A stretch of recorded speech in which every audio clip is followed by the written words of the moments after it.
వానలు పొట్టు పొట్టు కొడుతున్నాయి. నెరి తప్పనిసరి అయితేనే బయటికి రాకుంటే వెళ్ళదు అంటేనే పబ్లిక్ బయటికి వెళ్ళాలి, లేకపోతే ఇంట్లోనే భద్రంగా ఉండాలి అని చెప్తుర్రు అధికారులు. ఎందుకంటే ఆ మోపిన వానలు కొడుతున్నాయి, గా వానలకు వరదలు ఏరులై పారుతున్నాయి. పబ్లిక్ నంతా ఇండ్లల్లో ఉండమని లీడర్లు ఊర్ల బట్ట పట్టిర్రు. ఎవరు ఎక్కడెక్కడ తిరిగిర్రు అంతా అరుచుకుని వద్దాం పారి. పబ్లిక్ అంతా ఇండ్లల్లా, లీడర్లంతా రోడ్ల మీద. వరదలకు పల్లెలన్నీ ఆగమైతే పబ్లిక్ ను మందలిచ్చేటి కార్యాలు ముంగటేసుకోరు లీడర్ సాబులు. సరే అందరి ముచ్చట్లు కుల్లా చెప్పుకుందాం గానీ గీళ్ళనైతే చూడలే ముందుగాల.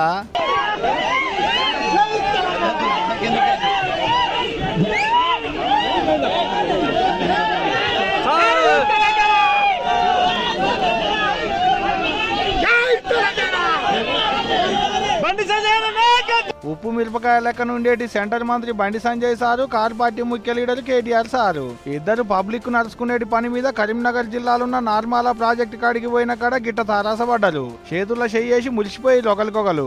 వాళ్ళ సంబరమేమో గానీ అలా చుట్టుండేటోళ్ళ సంబరమే చిన్నగా లేదబ్బా.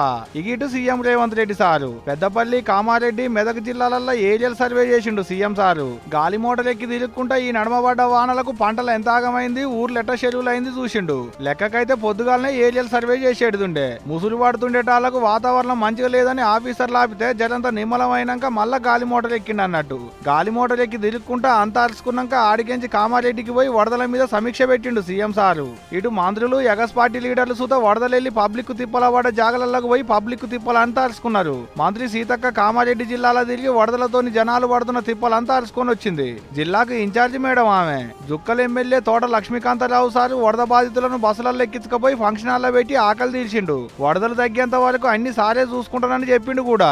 జగిత్యాల ఎమ్మెల్యే సంజయ్ కుమార్ సార్ కాలుకు దెబ్బ తగిలి కాలు కట్టుకట్టుకుని ఇంట్లో కూర్చొనే కలెక్టర్ తోని ఫోన్ మాట్లాడిండు. వరదలతోని పబ్లిక్ కు తిప్పల కాకుండా చూసుకోవాలని ఆర్డర్ లేచిండు కూడా కలెక్టర్ సార్ కు. ఇటు మాజీ మంత్రి హరీష్ రావు సార్ అయితే పొద్దంతా ఒక్క పాలు కూడా ఊకోలే. ఓ కాంచి ముసురు పెడుతుంటే కూడా శత్రి పట్టుకొని తిరిగిండు వరదలు వెళ్లిన జాగలల్లా. సిద్దిపేట జిల్లాలున్న కోమటికుంట చెరువు కాడికి పోయి అంతా అరుచుకొని వచ్చిండు. బగ్గబడ్డ వానలకు కుంట చుట్టూ ఇండ్లన్నీ మునిగినాయి. మరి 10 సెంటీమీటర్ల వాన పడ్డదంటే చిన్న ముచ్చట్న 20 ఏళ్ల సంది ఇంత పెద్ద వాన పడ్డది ఎప్పుడూ లేదనుకొచ్చిండు హరీష్ రావు సారు. గత రాత్రి దాదాపు 10 సెంటీమీటర్ల వర్షం పడడం జరిగింది.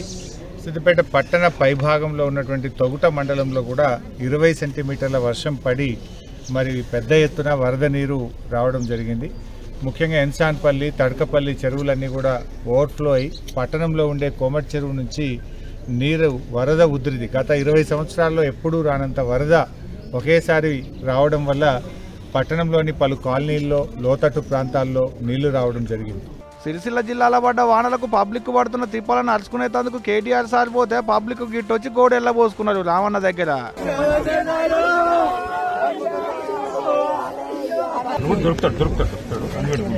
మెదక్లో చెట్టు ఎక్కి ప్రాణం కాపాడుతుంది. ఇట్లనే చెప్పలేము, ఏమైనా జరుగుతుంది కదా. అదృష్టము దేవుడు ఉన్నాడు, భయపడకుండా అందరిని దగ్గరికి తీసుకుని ఓదార్చిండు, గుండె ధైర్యం చెప్పిండు. ఆడికెంచి గంభీరావుపేటకు పోయి అంతా అరుచుకున్నాక గీ ముచ్చట చెప్పిండు. పరిస్థితి ఎట్లా ఉంది అంటే రోమ్ నగరం తగలబడుతుంటే ఆ చక్రవర్తి ఎవరో ఒక ఆయన నీరో చక్రవర్తి అని పిడియలు వాయించుకుంటూ కూర్చున్నాడట. అట్లా రాష్ట్రం వరదల్లో ఉంటే మూసి సుందరీకరణ ముఖ్యమా, లేకపోతే రాష్ట్రానికి ఒలింపిక్స్ అనే డిస్కషన్ ముఖ్యమా, లేకపోతే ప్రస్తుతం పంట నష్టం ఎంత జరిగింది, ఆస్తి నష్టం ఎంత జరిగింది, ప్రాణ నష్టం ఎంత జరిగింది, ఎంతమంది విపత్తుల్లో ఉన్నారు, ఇది చూసుడు ముఖ్యమా? గిట్ట ఓ రోజు అధికార పార్టీ వాళ్ళు, ఇంకో రోజు ఎగస్ పార్టీ వాళ్ళు లీడర్లంతా పల్లెల బాట పట్టిరు పబ్లిక్ తిప్పలు అరుచుకునేందుకు.